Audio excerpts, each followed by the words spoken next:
Hi, my name's Rob Shorter, and this is an introductory video to introduce how Doughnut Economics is being used with communities. So let's start by asking, what do we mean by communities? Well, we can think about community at lots of different scales, starting with the household, where we might pick up the book and learn about the ideas around the kitchen table with our family or our friends and learn about what their implications are in our lives.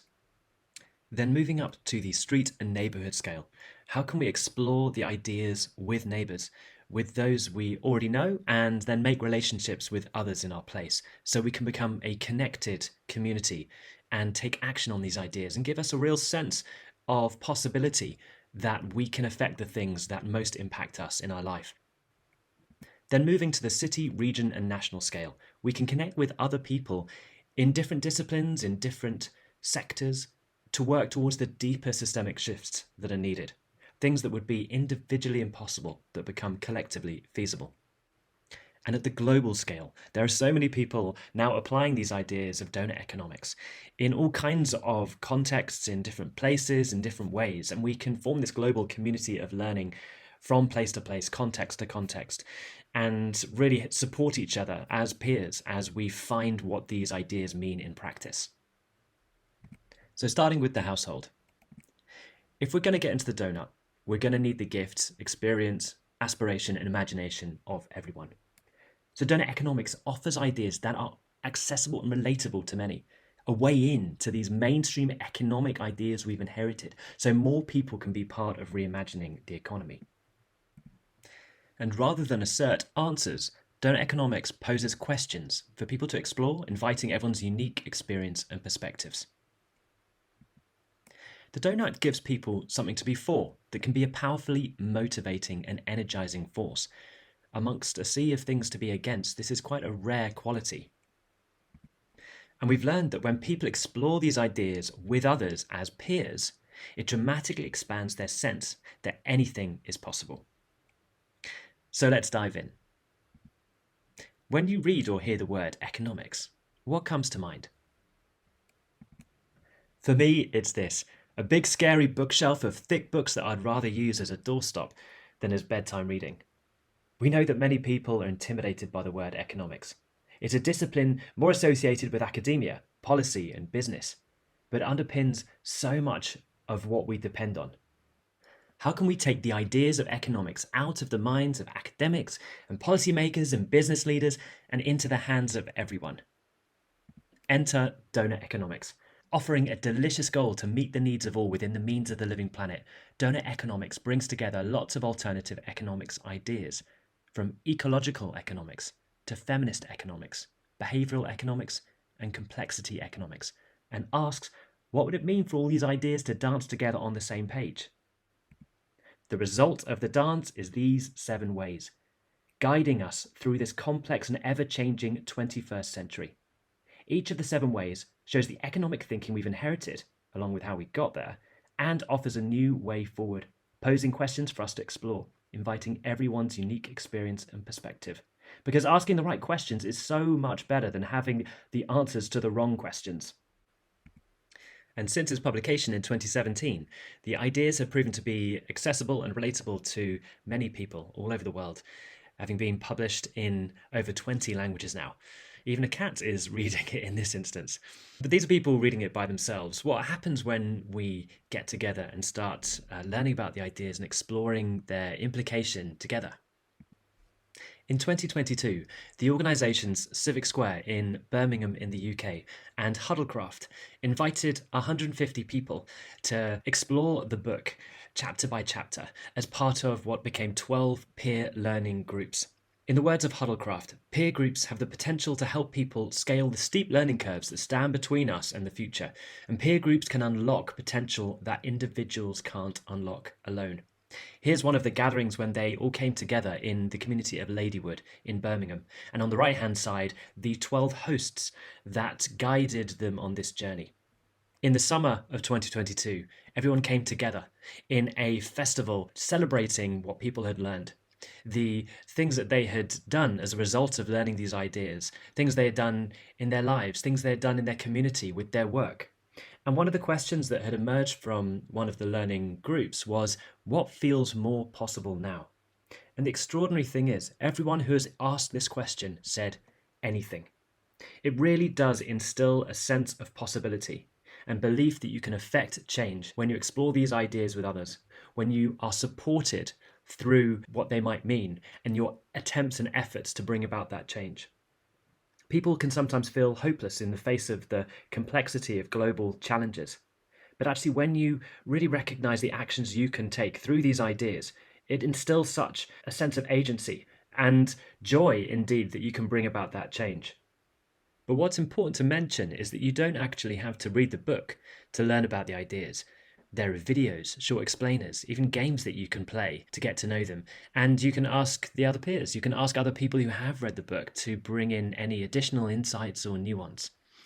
So there are lots of ways in which you can do this, and I invite you to think about the ways in which you might come together with people either in your place or internationally to learn together. And something you might like to make along the way is a personal donut, a donut for your life. So these have been made by Civic Square on the left and top right by Zoe Gilbertson. And they allow you to look at what the things are that you need in your life and where you sometimes fall short or where you might be overshooting. And Zoe's personal donut canvas top right allows you to map your impact to lots of different parts of the donut, from transport, property, consumption, energy, and more. So if you choose to use these, that's great, but you can also create your own. So some tools that you can use. We have chapter 1 of Doughnut Economics available on the Deal website, and a book club guide that's been co-created by lots of people who've held book clubs on Doughnut Economics around the world.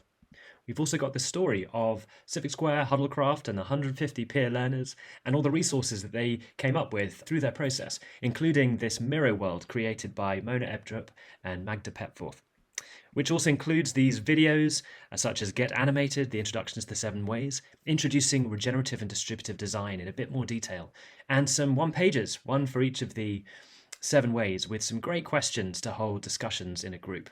We've also got the personal donut canvases, and this is the one from Civic Square, allowing you to map the donut in your own life. So some tools and a story for you to learn about the ideas and apply them in your life. So now moving to the street and neighbourhood scale. There is an abundance of vision in every neighbourhood that, when given the right tools, can reveal some of the most creative pathways to the donut. So the donut is a playfully powerful idea that has many, indeed hundreds of creative entry points for people to learn, explore, and imagine together. Doughnut Economics offers tools to reconcile and connect the challenges that we may face locally in our neighbourhood with the crises that we see globally on the news. The ideas can be adapted to your local context and culture and can be used to create a shared goal and vision for your community. And they allow people to work collectively in a way that instills both individual and collective agency.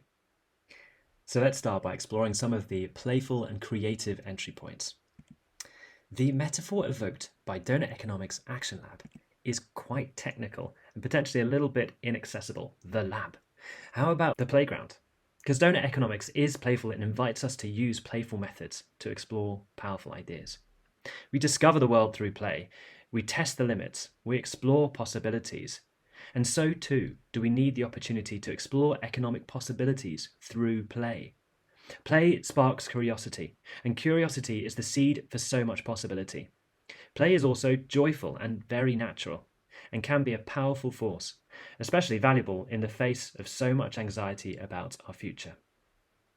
How about a bakery, where we all create and share recipes to bring about a donut future? An irresistible future that tastes great and smells great. Everyone can fold in their own ingredients, and recipes can be shared and adapted everywhere. The donut is a baked good, after all. Or how about an art studio that's messy and creative and invites all our creative expression? Because creative methods really can help us see the world in new ways.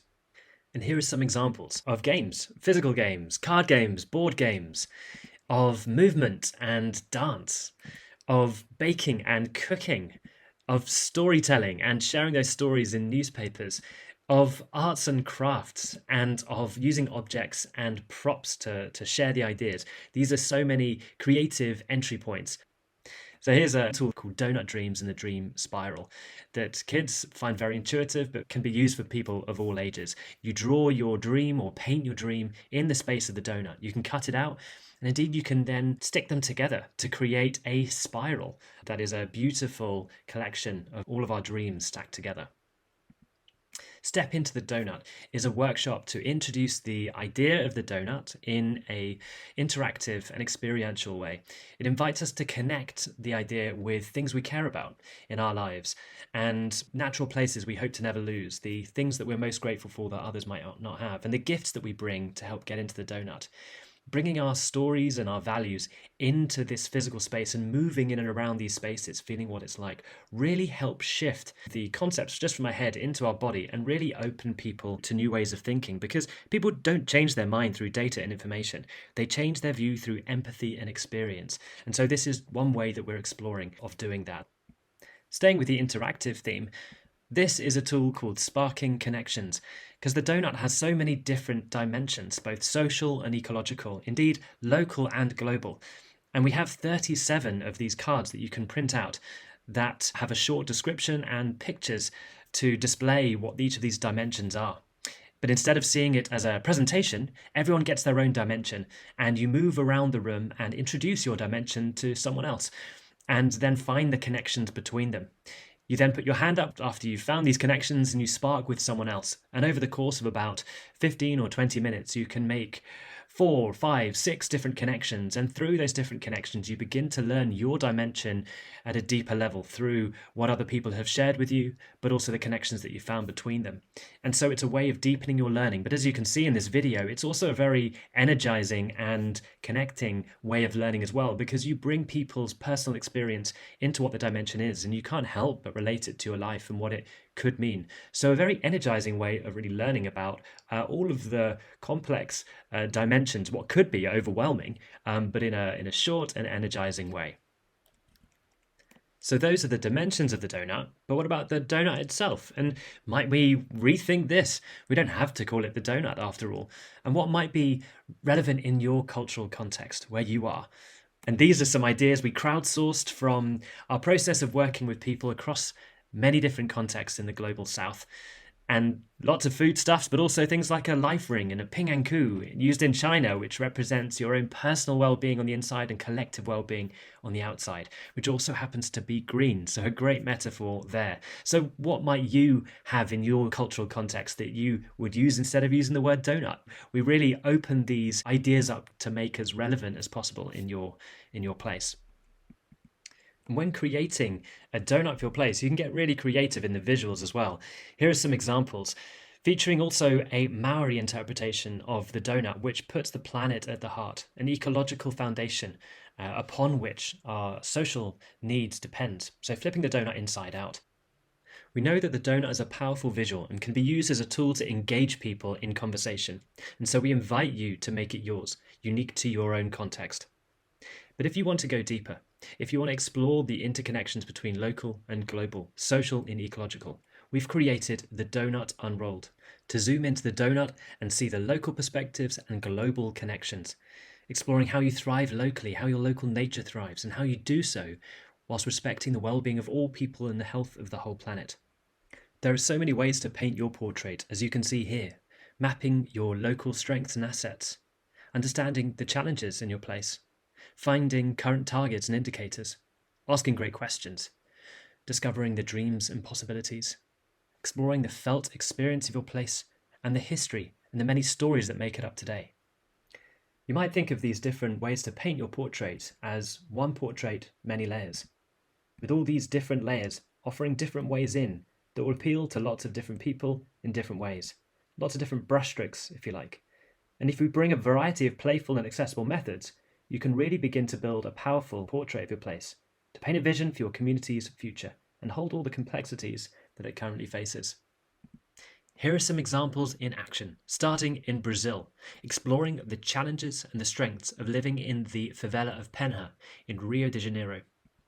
moving to Tokyo and exploring a data portrait in their community and displaying it as an exhibition to start conversation.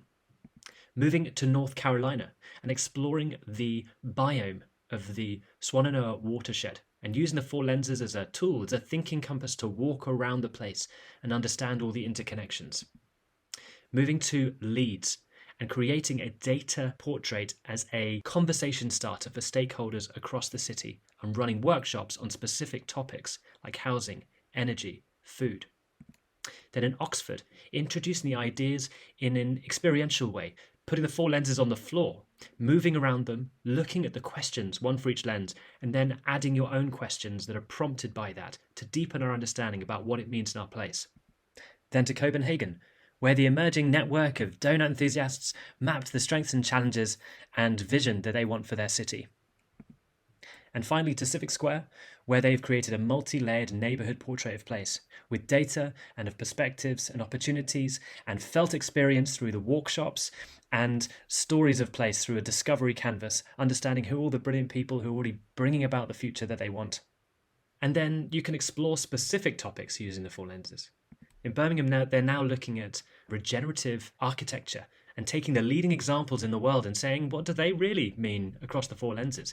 Where could it be improved? How can they design their own civic infrastructure in their community to be even more distributive and regenerative, designing with people in the community in mind, designing with nature's genius in mind? And speaking of nature, in Pontypridd in Wales, they've put a tree into the four lenses and explored how does a tree do all these wonderful things? How does it support the well-being of all people and the health of the whole planet? How does it meet people's needs locally? How does it build generosity in the local wild spaces? And here are some of the tools you can use to bring playful methods and creativity to the donut. Doughnut Dreams and the Dream Spiral, Step into the Doughnut, Sparking Connections, and there are so many more on the Deal website.